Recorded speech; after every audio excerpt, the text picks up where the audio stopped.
It's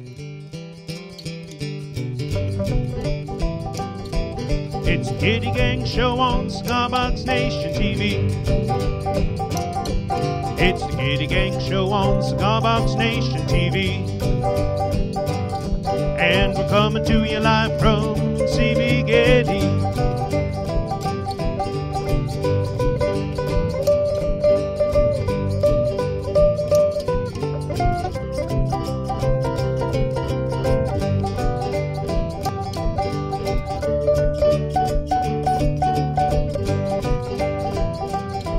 It's the Gitty Gang Show. Gitty Gang Show. It's the Gitty Gang Show.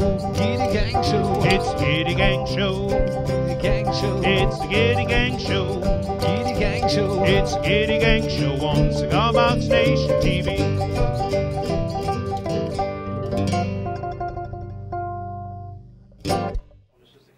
Hey everyone, welcome back once again to the Gitty Gang Show. Happy to have Mr. Glenn Watt here to my right, Nick Lanciano over there behind the producer's desk.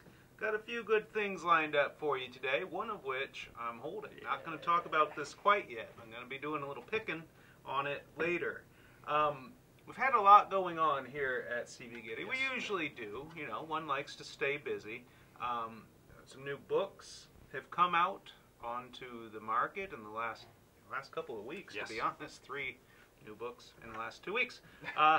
We've got a big sale going on right now, a fretting supplies and tools sale to kind of help support the release of one of those new books, my homemade instrument fretting handbook. It's kind of the culmination of quite a few now years of fretting experience here in the CB Gitty shop. Of course, I don't do it all myself. There's a team of people. You've done a bit of fretting in your day. Of course, Farley did quite a bit, probably more than the rest of us combined in the time she was here. Now Jake and RJ out there with it most days.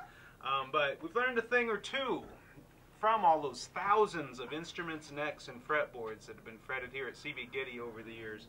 So this book, and I'll be talking about it more in depth in a few minutes, I tried to give you the beginner's take on it, using basic tools you can get at Lowe's or Home Depot or wherever. Some of them you got to modify a little, but basically how to get the job done using easily accessible tools. And then at the same time showing off some of the more advanced and specialty tools that we now sell at CB Gitty, available from cbgitty.com. You know, it's funny, Glenn, I wrote my original fretting guide 10 years ago now, in 2009, and I've been reviewing that to update it based on, you know, all of the new stuff we've learned, and it's been a long route. So we're not seeing any comments here as of yet. Let's see. Maybe if we swipe this one. Yeah, all right. Glenn is on the technical. Yeah, there we are. Hey-o. So welcome, everyone. We're glad to see you. Keith Rierick out there. I think Shane Spiel commenting as Cigar Box Nation. Our buddy Henry Lohman asked where Farley is now. Turns out she is building a new tiny house, I believe. I think so. Yeah, a little bit of help from the Wattster over here, and yeah, all sorts of good stuff going on. Got Dave Gatton out there. Dave, Helen Tiffany, you, good to see you. It's a Good Friday. Not Good quite, Friday. Yeah, next week is the official Good Friday. This is just a pretty decent Friday. I ain't gonna lie. Let's not oversell it. Yeah, don't get carried away, folks. I know a lot of people, probably some of you out there watching, have been experiencing some nice warm weather in other parts of the country. Not so much here in beautiful Rochester, New Hampshire. We had quite a cold week, depressingly cold. It gave us a little taste on Saturday. I think we broke the 60-degree mark this past Saturday, and then maybe it was Sunday, and then Monday it was 30 degrees colder. It didn't get above like 34 all day. Like, oh, come on. But you'll have that. I see Marty Tauber out there. Good to see you, buddy. Marty came up, you know, last week I talked about giving those instruments away to the summer camp. Marty proposed a possible outlet for all those canjos I was talking about last week, so might take him up on that. Nice. Shaq Collins out there, coming to us from the UK. Yeah, buddy. Hope our friends in the Midwestern United States are getting through whatever storms that they've had to deal with. So yeah, floods in Iowa and the Midwest, and snow in Maine, all sorts of interesting things going on. It's the old Chinese proverb, may you live in interesting times. I think they meant it as a curse, but I believe we might be. Anyway, the sale on fretting, gear, supplies, tools at cbgitty.com. You go in there and you use a coupon code, Gitty Frets, all uppercase, all one word, GITTYFRETS. Should have printed that out on a poster, didn't. But you put that in, you'll get 20% off all of that fretting stuff when you check out. Nice. So, helping to support the release of the new fretting how-to book from CB Gitty. That's awesome. Yeah, buddy. All right, well, we're going to share a couple of videos with you today, as is our wont. What's the first one we got on the docket there, Glenn Watt? What do we have here? Is it Jim Morris? Oh, back porch banjos, 1800s era fiddle, Cotton-Eyed Joe. Cotton-Eyed Joe. I love this video. Cotton-Eyed Joe. I wish I knew how to play it, but I don't. I wish I knew how to do even a fraction of what Jim Morris knows. No kidding. Well, a fraction of what that guy knows how to do. But yes, sir. Turns out a lot of hard work. He didn't just fall into it, so good on him. So we'll share that with you, and then when we come back, I'm going to do a little walk through the new fretting book, share some of the images from it that I assembled. Actually took the photos and then put them in there. So we'll be right back with you in a couple of minutes.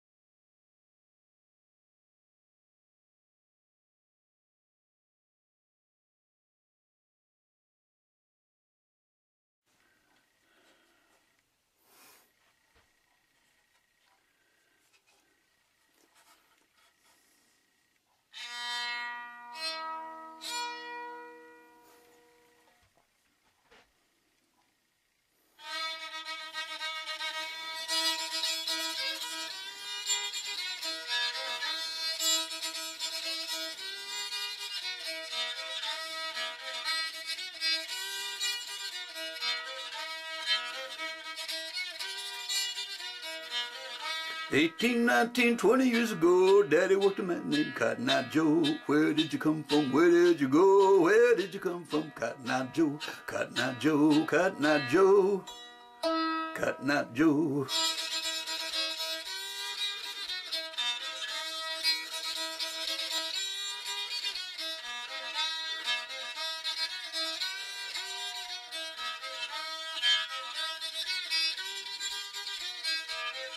I'd have been married a long time ago if it had not have been for Cotton-Eyed Joe. Where did you come from? Where did you go? Where did you come from? Cotton-Eyed Joe, Cotton-Eyed Joe, Cotton-Eyed Joe, Cotton-Eyed Joe.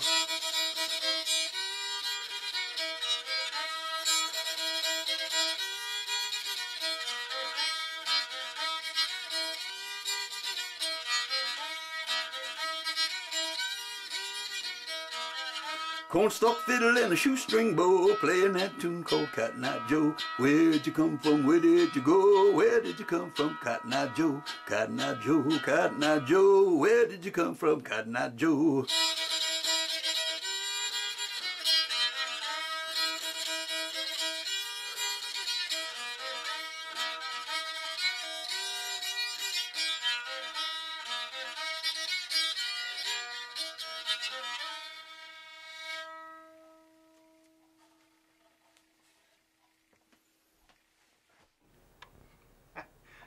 Always awesome stuff out of Jim Morris, and Glenn was mentioning during the well, why don't you just mention it again?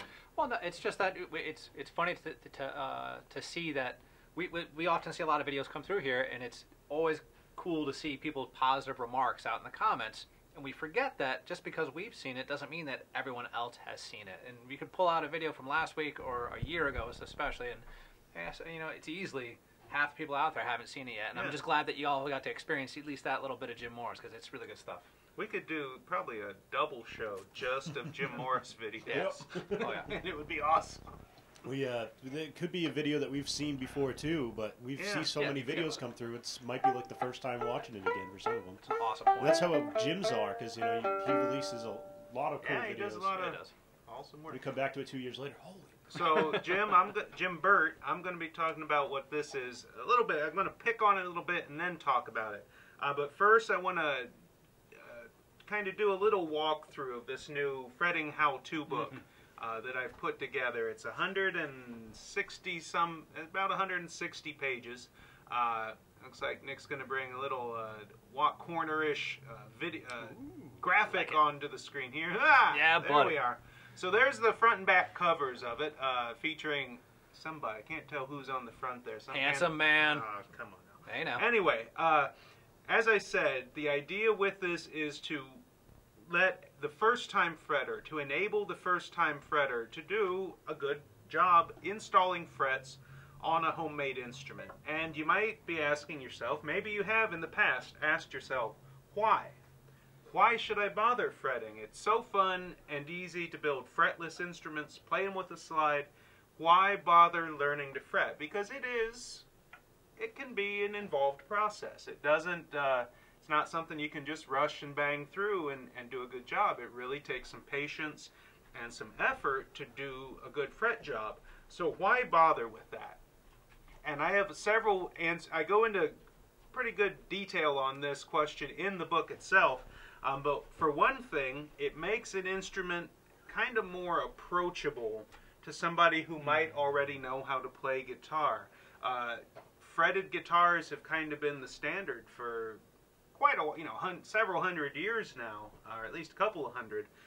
So a guitar player looking at an instrument, if there are frets on it, that's one less hurdle their mind has to leap over. You're already stretching their boundaries by maybe using a cigar box and some other non-standard things. If they can see frets, it's a little more easier to convince a person that, yes, Virginia, this is a real instrument and you can make real music on it. It also, there are the versatility that frets give you. Shane actually wrote a little feature for this book describing how he thinks of and uses fretless versus fretted instruments. And as he points out, and as we pointed out before, there are some things you just can't really do on an unfretted guitar with a slide. Now that's nothing against slide players. If you hear a highly accomplished slide player like Shane Spiel, they can do things with a fretless instrument that I could never do. They really can kind of stretch those boundaries. But if you think of guitar greats, whether it's a classical guitarist like Andre Segovia, or John Bon Jovi, Eddie Van Halen, Eric Clapton, Muddy Waters, B.B. King, their greatest works, what's seen as their greatest works, were done on fretted guitars. There are things you can do on a fretted guitar you just can't do on a slide. And playing in a standardized way, using the equal tempered scale, as it's called, of playing, like when you press down on the high E string of a 6-string guitar at the 3rd fret, you're going to get a G note. Assuming it's in tune and set up right, you're going to get a G. You don't have to worry that it's, a G flat or a G sharp. It's going to be a G. And that allows playing in a standardized way to be a lot easier, especially if playing with others. And now, another thing that's a little more practically minded, but if you're looking to sell your builds, cigar box guitars or whatever, a lot easier to sell instruments that have frets on them. Yes, this sir. ties back into what I was saying earlier. They are more accessible to people who already have an idea of what a guitar should look like and how a guitar should play. So there are good reasons to install frets on an instrument. So what's the next image there, Nick? I think I put them in order. We're about to see. So just some of the things I show you in the book are a lot of photos, many of them with diagrams and labels to help illustrate a particular point. This one is when using a fretting saw, try to keep it perfectly perpendicular to what you're sawing. And I think the next image actually shows what happens if you don't keep it good and perfect, because your arm kind of wants to move a little bit while it's going back and forth. You can widen out the ends of your slots, which makes the fret ends not stay down very good. They'll be loose, they'll be raised. In the book, I go into This is one of the main examples of why you use some sort of miter when cutting frets. And I walk through a few different miters, from very basic ones to more advanced ones. Some you can make yourself at home. So that's an example of a badly sawn fret slot there. You can see I tried to do it completely by hand. That's the one I did. Mark a line and just hand saw it. I scraped the top of the fretboard. It's too wide. So anyway, yeah. The next image here, and these are all images from the book, by the way. I show you different ways, different tools you can use, both like I was saying, homemade ones or ones you can get for cheap. Different ways here, you know, hammering frets in, how you do that without denting the fret wire, without distorting it or bending it. Walking through all of these different methods that when I go out and build a hobo fiddle in the Gitty shop, oh, here it is. When I build a hobo fiddle, you know, I'm following these same steps. I fret these by hand. You know, I don't cut the fretboards on any automated CNC. These are all by hand, so I'm following these exact same steps that I've put into this book. What's the next image we got there, Nick? Oh, there's also some tips and tricks. These are great images. I'm glad you got so many images in this book. I'm sorry, go ahead. Well, sharing tips and tricks that I've picked up. One of them is if a fret isn't seated in all the way, you can use one of these squeeze clamps. This happens to be an Irwin. There are other brands. Squeeze clamps can be put on there, right, centered over that fret to apply firm but safe pressure to force it down into the slot, to get it to seat all of the way. Whereas pounding on it, bang, bang, bang, bang, you can bend it, distort it, you can miss and dent your fretboard. So this image is just one of many tips and tricks that I share in the book. Different methods for filing. You can see here using a basic flat file. So I'm not just telling you go out and buy the best tools there are and use them and be good. It's showing you how to use simple basic tools, affordable tools. Perfect. Of course I share the ones that we make here at CB Gitty as well, but really making this the lowest entry bar possible for people to get started fretting. It was a big goal of all of this. And here's the result. You've read the book, you've learned it, you put your tools together, and you're fretting everything. You know, fret all the things. So that's just a short overview of the new fretting book. Now, right now, oh, sorry, you got. Please. I've been talking enough. No, please continue. I'll blab later. Got plenty of time. For right now, it's the initial release. I always like to do a limited edition spiral bound version that we print and bind here at CB Gitty, and I sign each one. Once the first run of those are gone, it'll switch over to the official one through officially published glue-bound edition. I don't know if you shared that link already, Nick. There's a link that we can share. Of course, you can go to cbgitty.com and get your autograph copy. If you want to go straight to Amazon and get one of the professionally printed and published ones now, you can do that as well. Can you remind us why? I think I know why. Can you remind us, however, why a spiral-bound book has so much value? Well, if you're going to be using it on the workbench, one good thing about spiral bound, I've got a spiral bound here, is that it will open up and lay perfectly flat without having to do a lot of bending and ruining the binding, spine breaking.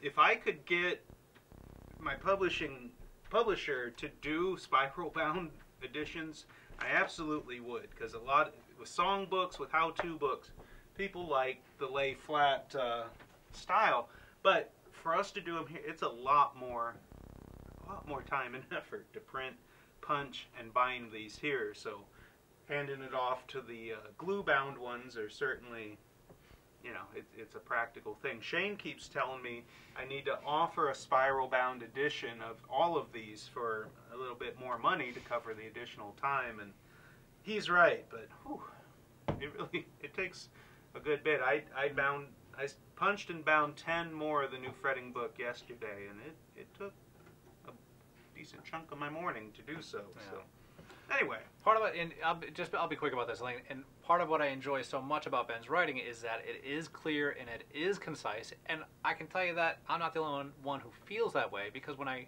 in the morning when I go through customer submissions to our website, I read often when people buy kits, the instructions that have been written by Nick and by Ben, everyone that compliments the company to no end. Like, these instructions were clear, they were concise, they were beautifully written. A couple too there, I've written, buddy. but so that I think that is, I don't think that shows in this most recent fretting guide. It is a clear and concise and well written, easy to understand thing. And what I love most about it, aside from it's filled with clear, crisp images, what I love most about it is that it, Ben had already mentioned this, and I don't know that I'm wording it well, but caters to the people who just really have very little to no experience in fretting. So I have, let's say, if I want to build a website, I've looked online how to build a website or something to that effect. It's not for guys like me. Most articles and most tutorials are not for guys like me who just really don't know. I need some basic how-to information with the resources that I have easily available to me that are affordable. That's exactly what Ben's done here. He's not telling you to go out and buy, $300 worth of stuff that you're never going to use again if you don't like it. You're just having the stuff that you can probably find in your kitchen drawer or in your neighbor's garage if he's not looking. And just fret yourself a couple of instruments and get your feet wet, and it's really a great way to do it. So I am proud of you, so thank you. Well, that's all. Thank you. Louis suggests hiring a spiral binder person. That certainly sounds easy on paper, doesn't it? Just hire people to do it. It'll be great, yeah. Anyway, we've got another short video for you now. It's one I put together a while back. Actually, this was inspired by our buddy Kenny Lee Burgess, who, for a lot longer than I've been at it, he has been teaching people how to play guitar, cigar box guitar, 3-string, 4-string. We have some of his video lessons available now from cbgitty.com. But he posted a tablature for the old blues song, Nobody Knows You When You're Down and Out. And so that inspired me. I've always loved that song. I learned it from Eric Clapton on his Unplugged CD.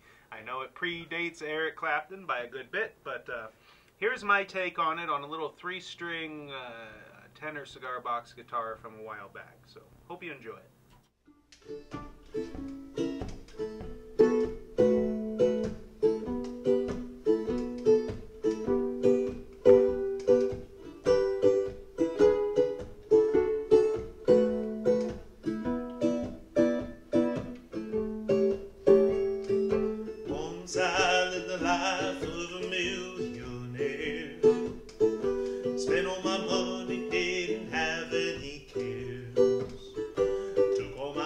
Out for my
Nicely done. Yeah, buddy. Well, Yeah, buddy.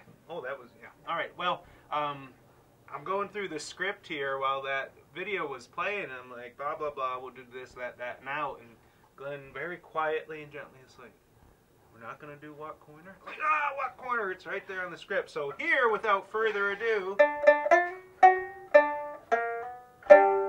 This guy. I said it with a tear in my eye. I was actually kind of weeping a little bit. He brought me back, so thank you very much. Guys. Puppy dog, guys. First up, welcome back to Watt Corner. You know the deal.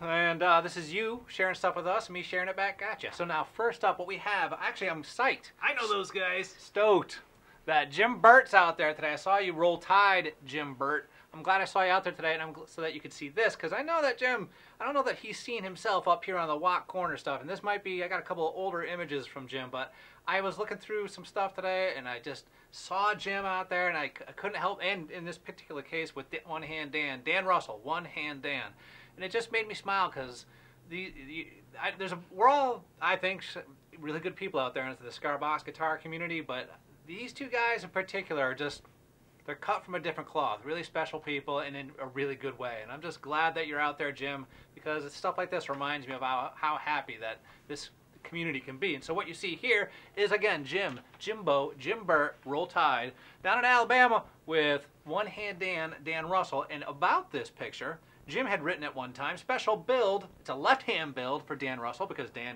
One Hand Dan is left-handed. Well, anyways.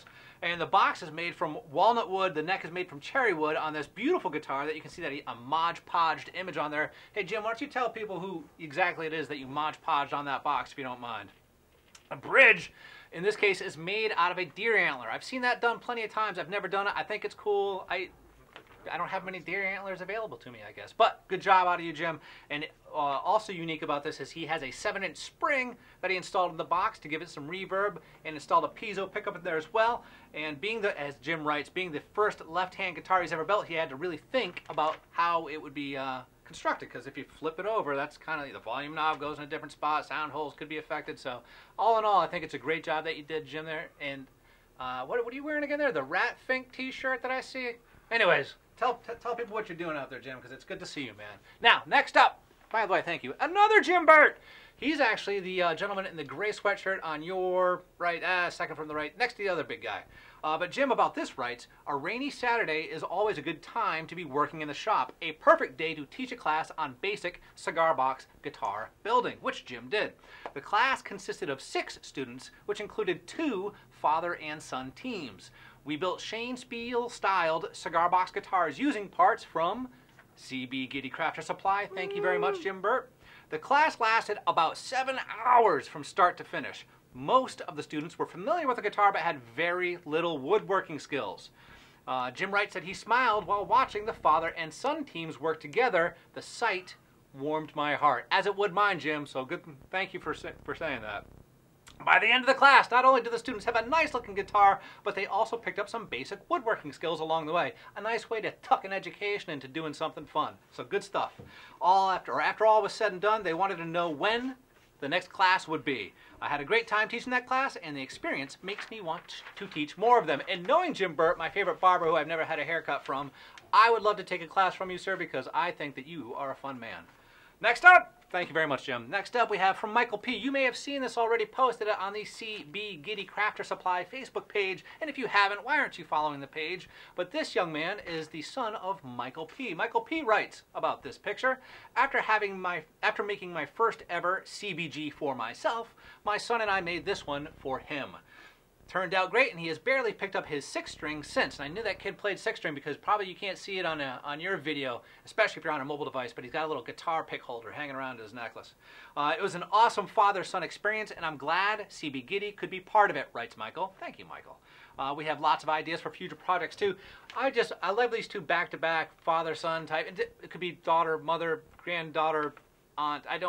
The fact that it's family-oriented, working together on a special project that both people can learn from and enjoy with one another. It's going to create memories that you're not going to forget. I'm not going to have that experience. I don't have a father anymore. Don't have kids of my own, so I don't have that kind of experience. But I look at envy with people like you who do, and I'm stoked that y'all share it with us when you do. So thank you very much, Michael P. Next up, we have Eric B.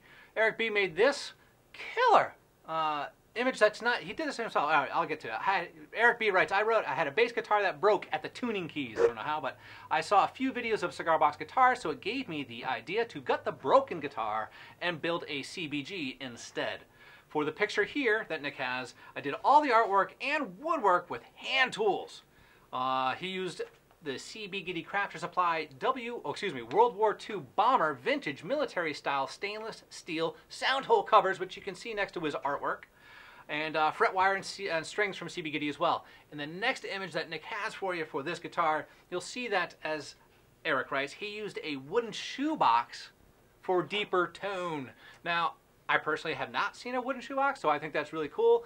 And what I think is especially cool, aside from the fact that you use those World War II style vintage bomber sound hole covers and you made your own art on there and that sweet looking ukulele style bridge, but you also tucked in that EQ that Shane Spiel so often talks about, making a piezo electrified cigar box guitar sound so good. That's exactly what Eric did here. He just tucked one of those EQs in there. Glad you did it. Another good man of ours who's coming up next actually has done something similar, but nonetheless.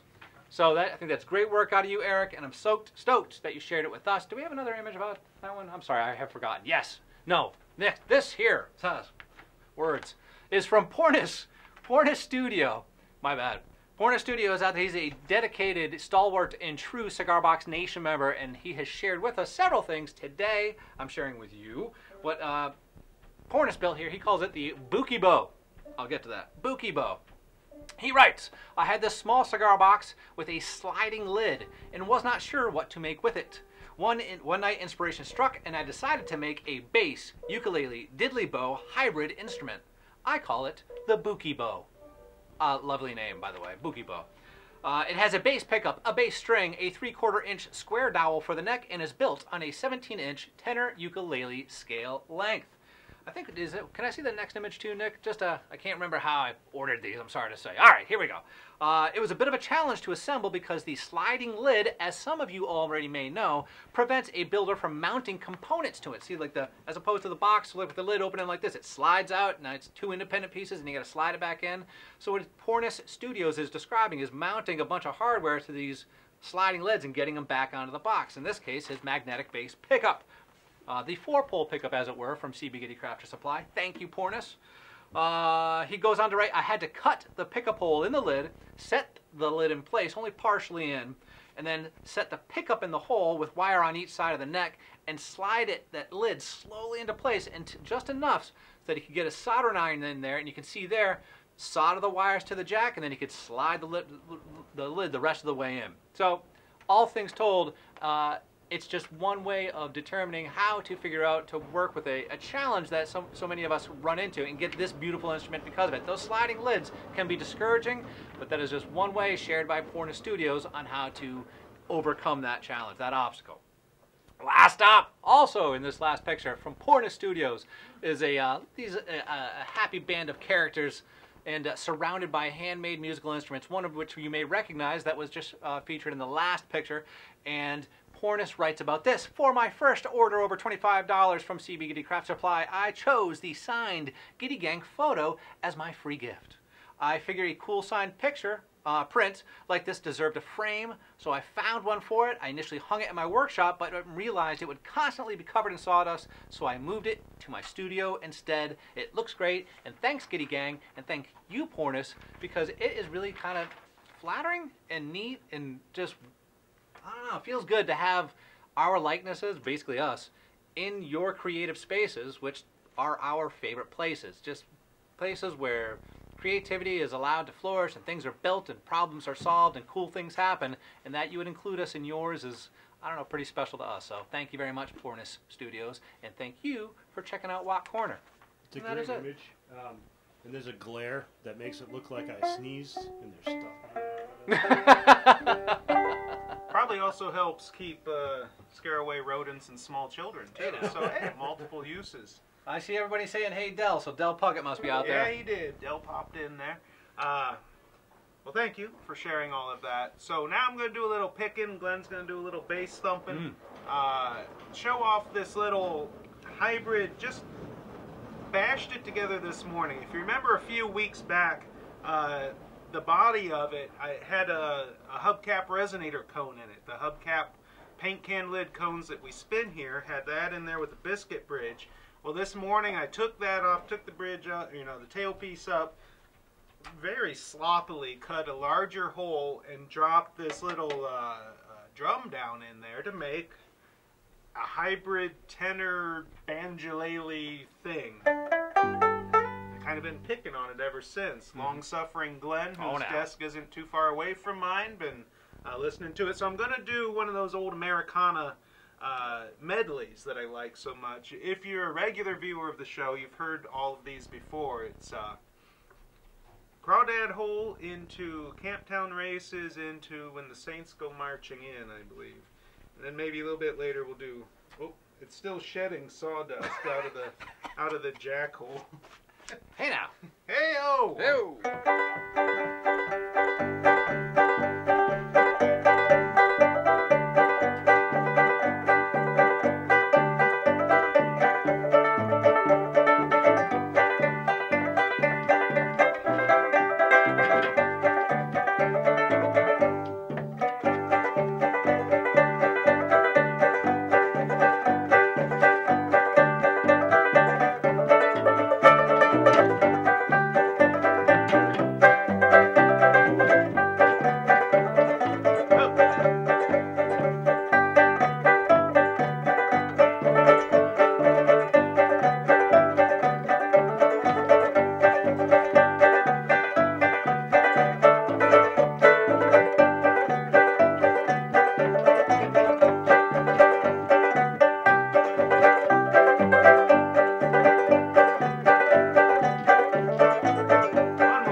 Sound. This is a hide, you know, natural skin hide head mini tambourine actually that I took the jingles off of.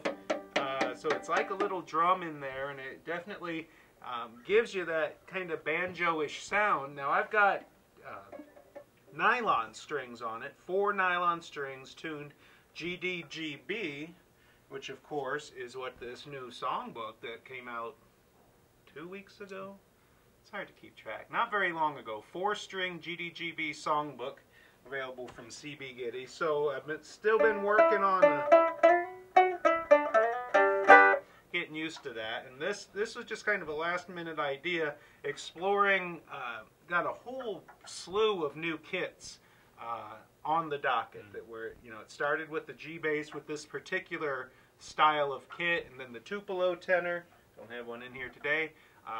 All sorts of new stuff coming down the line on that. Jim asks what size the drum head is. It's a 6-inch mini tambourine is what I used for it. Or how about that other one we were doing? This is a 2-chord song. Polly Wolly Doodle in the key of C.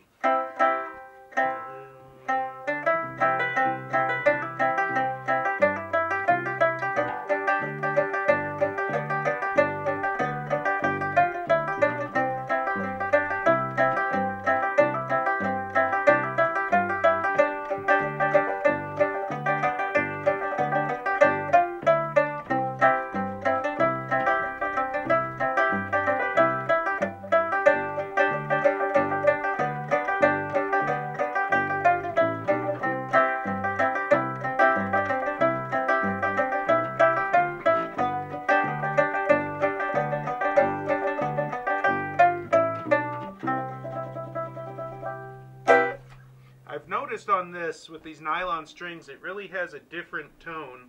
And the guitar does too, but the closer it's played to the bridge, you really get that banjo-y.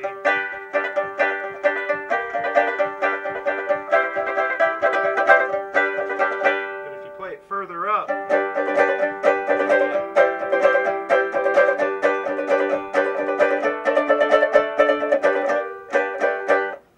Louis asked if it's available as a kit. Not yet, but hopefully soon. So that's, yeah, I'm having fun with it. Though this is the segment of the show where I show you the things you can't buy yet. Everybody loves it, right? It's a new segment. Everybody loves it. It's working on a title. Sneak peek. The sneaking of the peeking. Yes. Anyway. Well, I think it's good of you all that Philip was kind with his kind of remarks, and who else was out there saying good things? Kimberly Hollins. So thank you very much for being kind. Andreas, Doc, Del Puckett, very good stuff, guys. Thank you. Yeah, the teaser segment. All right.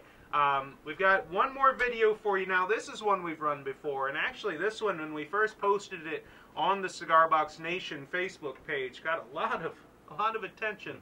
Well deserved. It's four guys, cigar box guitar guys, including Nathan Roberts, Rob Hillbilly Ingram, Hal Robertson, and a fourth guy. I didn't see the Skeleton Key, I believe. Skeleton Key, Key Guitars guy, whose name we don't actually know. He's kind of a private individual, but that's all right. Take a look at this, and we'll be back for the big wrap-up.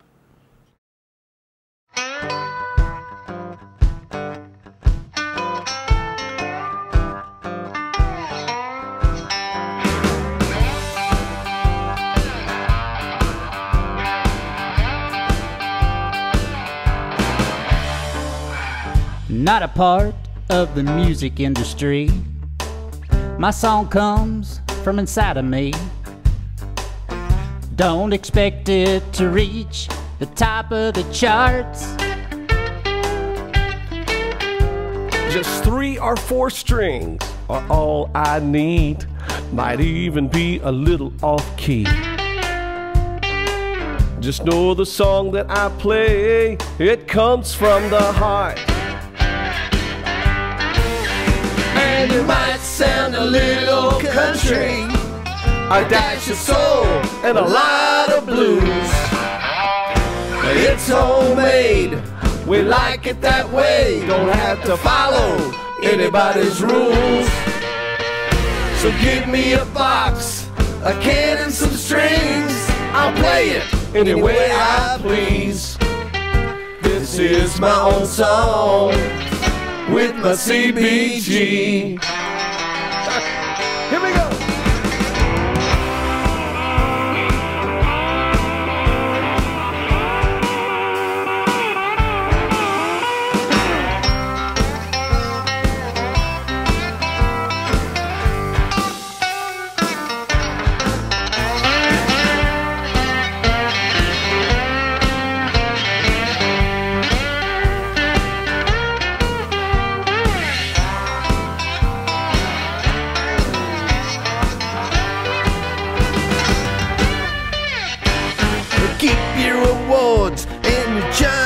Junk. Leonard's way is just not my way. The music is ours, we make it ourselves. We got sawdust in our veins. And it might sound a little country, a dash of soul, and a lot of blues. Yeah, it's homemade, we like it that way. Don't have to follow anybody's rules. So give me a box, a can and some strings. I'll play it any way I please. This is my own song with my CBG. Give me a box, a can and some strings. I'll build it any way I please. This is my own song with my CBG. This is my own song with my CBG.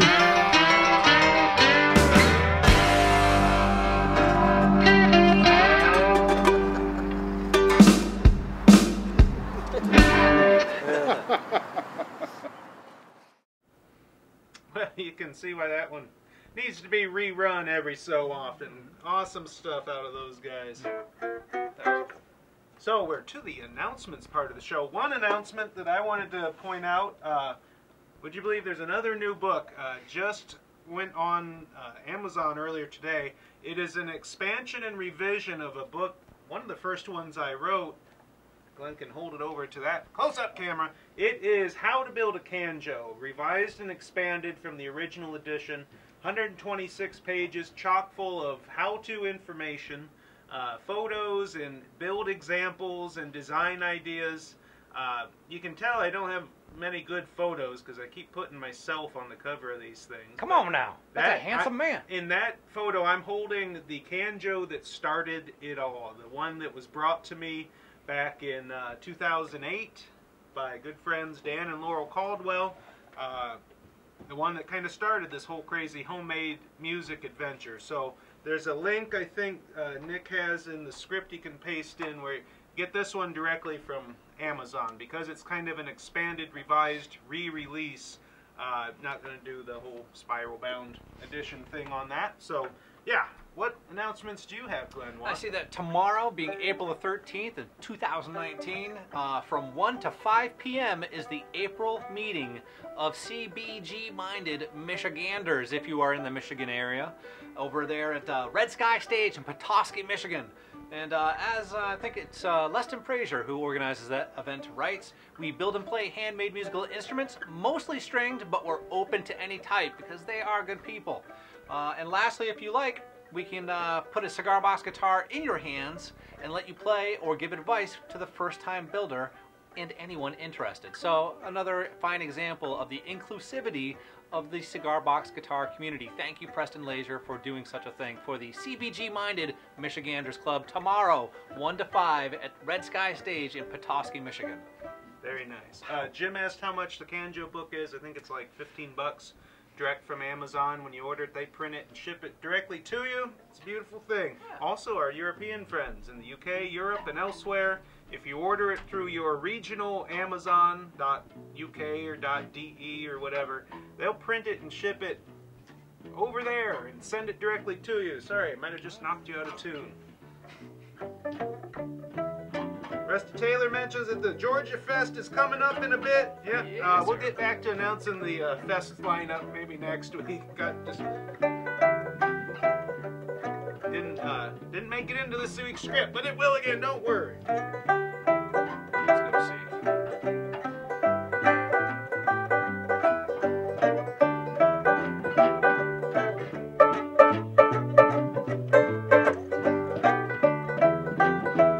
It's the Gitty Gang Show on Cigar Box Nation TV. It's the Gitty Gang Show on Cigar Box Nation TV. And we're coming to you live from CB Gitty.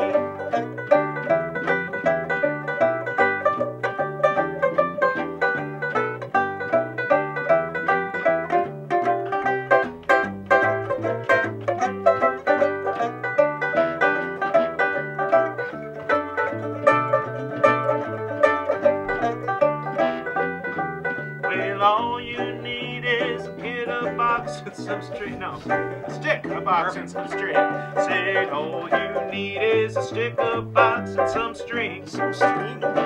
Some strings. And you put them all together, you know they're gonna ring. Well, it's the Gitty Gang Show. Gitty Gang Show. It's the Gitty Gang Show. Gitty Gang Show. It's the Gitty Gang Show. Gitty Gang Show. It's the Gitty Gang Show. Gitty Gang Show. It's the Gitty Gang Show on Cigar Box Nation TV.